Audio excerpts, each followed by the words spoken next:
श्री बृहस्पतिवार व्रत कथा। भारतवर्ष में एक प्रतापी और दानी राजा राज्य करता था। वह नित्य गरीबों और ब्राह्मणों की सहायता करता था। ये बात उसकी रानी को अच्छी नहीं लगती थी। वो न ही गरीबों को दान देती और न ही भगवान का पूजन करती थी, और राजा को भी दान देने से मना किया करती थी। एक दिन राजा शिकार खेलने वन को गए हुए थे, तो रानी महल में अकेली थी। उसी समय बृहस्पति देव साधु वेश में राजा के महल में भिक्षा के लिए गए और भिक्षा मांगी। रानी ने भिक्षा देने से इनकार कर दिया और कहा, हे साधु महाराज, मैं तो इस दान पुण्य से तंग आ गई हूँ। मेरा पति सारा धन लुटाते रहते हैं। मेरी इच्छा है कि हमारा धन नष्ट हो जाए, फिर न रहेगा बांस, न बजेगी बांसुरी। साधु ने कहा, देवी, तुम तो बड़ी विचित्र हो। धन संतान तो सभी चाहते हैं, पुत्र और लक्ष्मी तो पापी के घर भी होने चाहिए। यदि तुम्हारे पास अधिक धन है तो भूखों को भोजन दो, प्यासों के लिए प्याऊ बनवाओ, मुसाफिरों के लिए धर्मशालाएं खुलवाओ। जो निर्धन अपनी कुमारी कन्याओं का विवाह नहीं कर सकते, उनका विवाह करा दो। ऐसे और कई काम हैं जिनके करने से तुम्हारा यश लोक परलोक में फैलेगा। परंतु रानी पर उपदेश का कोई प्रभाव न पड़ा। कहने लगी, महाराज, आप मुझे कुछ मत समझाइए। मैं ऐसा धन नहीं चाहती जो हर जगह बांटती फिरूं। साधु ने उत्तर दिया कि यदि तुम्हारी ऐसी इच्छा है तो तथास्तु। तुम ऐसा करना कि बृहस्पतिवार को घर लीपकर पीली मिट्टी से अपना सिर धोकर स्नान करना, भट्टी चढ़ाकर कपड़े धोना। ऐसा करने से आपका सारा धन नष्ट हो जाएगा। इतना कहकर वह साधु महाराज वहां से आलोप हो गए। साधु के कहे अनुसार बातों को पूरा करते करते रानी को केवल 3 बृहस्पतिवार ही बीते थे कि उसकी समस्त धन संपत्ति नष्ट हो गई। अब भोजन के लिए राजा का परिवार तरसने लगा। तब एक दिन राजा ने रानी से कहा, हे रानी, तुम यहीं रहो, मैं दूसरे देश को जाता हूँ, क्योंकि यहाँ पर सभी लोग मुझे जानते हैं, इसलिए मैं कोई छोटा काम नहीं कर सकता। ऐसा कहकर राजा परदेश चला गया। वहां वह जंगल से लकड़ी काट कर लाता और शहर में बेचता। इस तरह से वह अपना जीवन व्यतीत करने लगा। इधर राजा के परदेश जाते ही रानी और दासी दुखी रहने लगी। एक बार जब रानी और दासी को 7 दिन तक बिना भोजन के रहना पड़ा, तो रानी ने अपनी दासी से कहा, हे दासी, पास ही के नगर में मेरी बहन रहती है। वह बड़ी धनवान है। तू उसके पास जा और कुछ ले आ, ताकि थोड़ी बहुत गुजर बसर हो जाए। दासी रानी की बहन के पास गई। उस दिन गुरुवार था और रानी की बहन उस समय बृहस्पतिवार व्रत की कथा सुन रही थी। दासी ने रानी की बहन को अपनी रानी का संदेश दिया, लेकिन रानी की बहन ने कोई उत्तर नहीं दिया। जब दासी को रानी की बहन से कोई उत्तर नहीं मिला, तब वह बहुत दुखी हुई। उसे क्रोध भी आया। दासी ने वापस आकर रानी को सारी बात बता दी। सुनकर रानी ने अपने भागी को कोसा। उधर रानी की बड़ी बहन ने सोचा कि मेरी बहन की दासी आई थी, परंतु मैं उससे नहीं बोली, इससे वह बहुत दुखी हुई होगी। कथा सुनकर और पूजन समाप्त करके वह अपनी बहन के घर आई और कहने लगी, हे बहन, मैं बृहस्पतिवार का व्रत कर रही थी। तुम्हारी दासी मेरे घर आई थी, परंतु जब तक कथा होती है तब तक न तो उठते हैं और न ही बोलते हैं, इसलिए मैं नहीं बोली। कहो, दासी क्यों गई थी? रानी बोली, बहन, तुमसे क्या छुपाऊं, हमारे घर में खाने तक को अनाज नहीं था। ऐसा कहते कहते रानी की आंखें भर आई। उसने दासी समेत पिछले 7 दिनों से भूखे रहने की बात अपनी बहन को विस्तार पूर्वक सुना दी। रानी की बहन बोली, देखो बहन, भगवान बृहस्पति देव सबकी मनोकामना पूर्ण करते हैं। देखो, शायद तुम्हारे घर में अनाज रखा हो। पहले तो रानी को विश्वास नहीं हुआ, पर बहन के आग्रह करने पर उसने अपनी दासी को घर के अंदर भेजा, तो उसे सचमुच अनाज से भरा हुआ एक घड़ा मिल गया। ये देखकर दासी को बड़ी हैरानी हुई। दासी रानी से कहने लगी, हे रानी, जब हमको भोजन नहीं मिलता तो हम व्रत ही तो करते हैं, इसलिए क्यों ना इनसे व्रत की कथा और विधि पूछ ली जाए, ताकि हम भी व्रत कर सकें। तब रानी ने अपनी बहन से बृहस्पतिवार व्रत के बारे में पूछा। उसकी बहन ने बताया, बृहस्पतिवार के व्रत में चने की दाल और मुनक्का से विष्णु भगवान का केले की जड़ में पूजन करें, दीपक जलाएं, व्रत कथा सुने और पीला भोजन ही करें। इससे बृहस्पति देव प्रसन्न होते हैं। व्रत और पूजन विधि बताकर रानी की बहन अपने घर को लौट गई। 7 दिन के बाद जब गुरुवार आया तो रानी और दासी ने व्रत रखा। घुड़साल में जाकर चना और गुड़ लेकर आई, फिर उससे केले की जड़ तथा विष्णु भगवान का पूजन किया। अब पीला भोजन कहाँ से आए, इस बात को लेकर दोनों बहुत दुखी थे। क्योंकि उन्होंने व्रत रखा था, इसलिए बृहस्पति देव उनसे प्रसन्न थे। इसलिए वे एक साधारण व्यक्ति का रूप धारण कर 2 थालों में सुंदर पीला भोजन दासी को दे गए। भोजन पाकर दासी प्रसन्न हुई और फिर रानी के साथ मिलकर भोजन ग्रहण किया। उसके बाद वे सभी गुरुवार को व्रत और पूजन करने लगी। बृहस्पति भगवान की कृपा से उनके पास फिर से धन संपत्ति आ गई, परंतु रानी फिर से पहले की तरह आलस्य करने लगी। तब दासी बोली, देखो रानी, तुम पहले भी इसी प्रकार आलस्य करती थी। तुम्हें धन रखने में कष्ट होता था, इस कारण सभी धन नष्ट हो गया, और अब जब भगवान बृहस्पति की कृपा से धन मिला है तो तुम्हें फिर से आलस्य होता है। रानी को समझाते हुए दासी कहती है कि बड़ी मुसीबतों के बाद हमने ये धन पाया है, इसलिए हमें दान पुण्य करना चाहिए, भूखे मनुष्यों को भोजन कराना चाहिए और धन को शुभ कार्यों में खर्च करना चाहिए, जिससे तुम्हारे कुल का यश बढ़ेगा, स्वर्ग की प्राप्ति होगी और पितर प्रसन्न होंगे। दासी की बात मानकर रानी अपना धन शुभ कार्यों में खर्च करने लगी, जिससे पूरे नगर में उसका यश फैलने लगा। फिर एक दिन रानी और दासी आपस में विचार करने लगी कि न जाने राजा किस दशा में होंगे, उनकी कोई खोज खबर भी नहीं है। उन्होंने श्रद्धा पूर्वक बृहस्पति भगवान से प्रार्थना की कि राजा जहाँ कहीं भी हो शीघ्र वापस आ जाएं। उधर वह राजा एक दिन दुखी होकर जंगल में एक पेड़ के नीचे आसन जमाकर बैठ गया। वह अपनी दशा को याद करके व्याकुल होने लगा। बृहस्पतिवार का दिन था। एकाएक उसने देखा कि निर्जन वन में एक साधु प्रकट हुए। वह साधु वेश में स्वयं बृहस्पति देवता थे। लकड़हारे के सामने आकर बोले, हे लकड़हारे, इस सुनसान जंगल में तू चिंतामग्न क्यों बैठा है? लकड़हारे ने दोनों हाथ जोड़कर प्रणाम किया और उत्तर दिया, महात्मा जी, आप सब कुछ जानते हैं, मैं क्या कहूँ? ये कहकर वह रोने लगा और साधु को अपनी आत्मकथा सुनाई। महाराज जी ने कहा, तुम्हारी स्त्री ने बृहस्पति के दिन बृहस्पति भगवान का निरादर किया है, जिसके कारण रुष्ट होकर उन्होंने तुम्हारी ये दशा कर दी। अब तुम चिंता दूर करके मेरे कहने पर चलो तो तुम्हारे सभी कष्ट दूर हो जाएंगे और भगवान पहले से भी अधिक संपत्ति देंगे। तुम बृहस्पति के दिन कथा किया करो। 2 पैसे के चने मुनक्का लाकर उसका प्रसाद बनाओ और शुद्ध जल से लोटे में शक्कर मिलाकर अमृत तैयार करो। कथा के पश्चात अपने सारे परिवार और सुनने वाले प्रेमियों में अमृत और प्रसाद बांटकर आप भी ग्रहण करो। ऐसा करने से भगवान तुम्हारी सब मनोकामनाएं पूर्ण करेंगे। साधु के ऐसे वचन सुनकर लकड़हारा बोला, हे प्रभु, मुझे लकड़ी बेचकर इतना पैसा नहीं मिलता जिससे भोजन के बाद कुछ बचा सकूं। मैंने रात में अपनी पत्नी को व्याकुल देखा है। मेरे पास कुछ भी नहीं जिससे मैं उसकी खबर मंगा सकूं। साधु ने कहा, हे लकड़हारे, तुम किसी बात की चिंता मत करो। बृहस्पति के दिन तुम रोजाना की तरह लकड़ियां लेकर शहर को जाओ। तुमको रोज से 2 गुना धन प्राप्त होगा, जिससे तुम भलीभांति भोजन कर लोगे और बृहस्पति देव की पूजा का सामान भी आ जाएगा। जो तुमने बृहस्पतिवार की कहानी के बारे में पूछा है वह इस प्रकार है। प्राचीन काल में एक बहुत ही निर्धन ब्राह्मण था। उसकी कोई संतान न थी। वह नित्य पूजा पाठ करता, लेकिन उसकी पत्नी न स्नान करती और न किसी देवता का पूजन करती। इसी कारण वह ब्राह्मण देवता बहुत दुखी रहते थे। भगवान की कृपा से ब्राह्मण के यहाँ एक कन्या उत्पन्न हुई। कन्या बड़ी होने लगी। प्रातः स्नान करके वह भगवान विष्णु का जप करती, बृहस्पतिवार का व्रत करने लगी।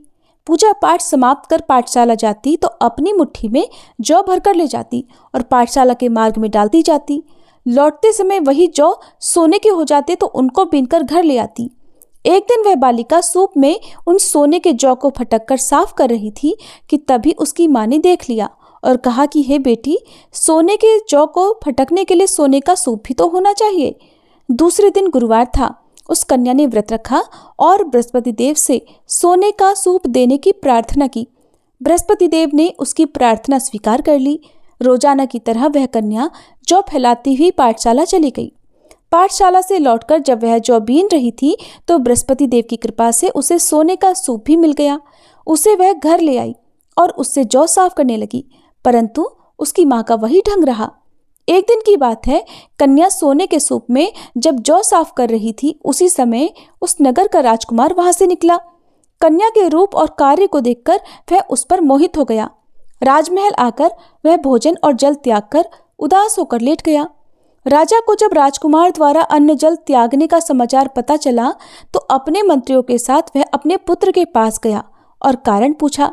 राजकुमार ने राजा को उस लड़की के घर का पता भी बता दिया। मंत्री उस लड़की के घर गया। मंत्री ने ब्राह्मण के सामने राजा की ओर से निवेदन किया। कुछ ही दिन बाद ब्राह्मण की कन्या का विवाह राजकुमार के साथ संपन्न हो गया। इधर कन्या के घर से जाते ही ब्राह्मण देवता के घर में पहले की तरह गरीबी का निवास हो गया। एक दिन दुखी होकर वह ब्राह्मण अपनी पुत्री से मिलने गए। बेटी ने पिता की अवस्था को देखा और अपनी माँ का हाल पूछा। ब्राह्मण ने सभी हाल कह सुनाया। तब कन्या ने बहुत सारा धन देकर अपने पिता को विदा कर दिया। लेकिन कुछ दिन बाद फिर वही हाल हो गया। ब्राह्मण फिर अपनी कन्या के यहाँ गया और सभी हाल कहा तो पुत्री बोली, हे पिताजी, आप माताजी को यहाँ लिवा लाओ, मैं उन्हें वह विधि बता दूंगी जिससे गरीबी दूर हो जाए। ब्राह्मण देवता अपनी पत्नी को साथ लेकर अपनी पुत्री के पास राजमहल पहुंचे तो पुत्री अपनी माँ को समझाने लगी, हे माँ, तुम प्रातःकाल स्नानादि करके विष्णु भगवान का पूजन करो तो सब दरिद्रता दूर हो जाएगी। परंतु उसकी माँ ने उसकी एक भी बात नहीं मानी। वह प्रातःकाल उठकर अपनी पुत्री की बची जूठन को खा लेती थी। एक दिन उसकी पुत्री को बहुत गुस्सा आया। उसने अपनी माँ को एक कोठरी में बंद कर दिया। प्रातः उसे स्नानादि करा के पूजा पाठ करवाया तो उसकी माँ की बुद्धि ठीक हो गई। इसके बाद वह नियम से पूजा पाठ करने लगी और प्रत्येक बृहस्पतिवार को व्रत करने लगी। इस व्रत के प्रभाव से मृत्यु के बाद वह स्वर्ग को गई। वह ब्राह्मण भी सुखपूर्वक इस लोक का सुख भोगकर स्वर्ग को प्राप्त हुआ। इतना कहकर साधु अंतर ध्यान हो गए। धीरे धीरे समय बीतने पर फिर वही बृहस्पतिवार का दिन आया। लकड़हारा जंगल से लकड़ी काटकर किसी शहर में बेचने गया। उसे उस दिन और दिन से अधिक पैसा मिला। राजा ने चना गुड़ आदि लाकर गुरुवार का व्रत किया। उस दिन से उसके सभी क्लेश दूर हुए। परंतु जब दोबारा गुरुवार का दिन आया तो बृहस्पतिवार का व्रत करना भूल गया। इस कारण बृहस्पति भगवान नाराज हो गए। उस दिन उस नगर के राजा ने विशाल यज्ञ का आयोजन किया था और शहर में ये घोषणा कर दी कि कोई भी मनुष्य अपने घर में भोजन न बनाए, न आग जलाए। समस्त जनता मेरे यहाँ भोजन करने आए। इस आज्ञा को जो न मानेगा उसे फांसी की सजा दी जाएगी। इस तरह की घोषणा संपूर्ण नगर में करवा दी गई। राजा की आज्ञा अनुसार शहर के सभी लोग भोजन करने गए, लेकिन लकड़हारा कुछ देर से पहुंचा, इसलिए राजा उसको अपने साथ घर लिवा ले गए और ले जाकर भोजन करा रहे थे तो रानी की दृष्टि उस खूंटी पर पड़ी जिस पर उसका हार लटका हुआ था। वह वहां पर नहीं दिखाई दिया। रानी ने निश्चय किया कि मेरा हार इसी मनुष्य ने चुरा लिया है। उसी समय सिपाहियों को बुलाकर उसको कारागार में डलवा दिया।